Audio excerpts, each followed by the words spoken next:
कुछ तो कर, यूं ही मत मर। रायगढ़ के राजा धीरज के अनेक शत्रु हो गए। एक रात शत्रुओं ने पहरेदारों को मिला लिया और महल में जाकर राजा को दवा सुंघाकर बेहोश कर दिया। उसके बाद उन्होंने राजा के हाथ पांव बांधकर एक पहाड़ की गुफा में ले जाकर बंद कर दिया। राजा को जब होश आया तो अपनी दशा देखकर घबरा उठा। उस अंधेरी गुफा में उसे कुछ करते धरते न बना। तभी उसे अपनी माता का बताया हुआ मंत्र याद आ गया, कुछ कर, कुछ कर, कुछ कर। राजा की निराशा दूर हो गई और उसने पूरी शक्ति लगाकर हाथ पैरों की डोरी तोड़ डाली। तभी अंधेरे में उसका पैर सांप पर पड़ गया जिसने उसे काट लिया।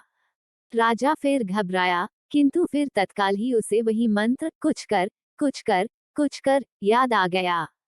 उसने तत्काल कमर से कटार निकालकर सांप के काटे स्थान को चीर दिया। खून की धार बह उठने से वह फिर घबरा उठा। लेकिन फिर उसी कुछ कर, कुछ कर, कुछ कर के मंत्र से प्रेरणा पाकर अपने कपड़े फाड़कर घाव पर पट्टी बांध दी, जिससे रक्त बहना बंद हो गया। इतनी बाधाएं पार हो जाने के बाद उसे उस अंधेरी गुफा से निकलने की चिंता होने लगी, साथ ही भूख प्यास भी व्याकुल कर ही रही थी। उसने अंधेरे से निकलने का कोई उपाय न देखा तो पुनः निराश होकर सोचने लगा कि अब तो यहीं पर बंद रहकर भूख प्यास से तड़प तड़प कर मरना होगा।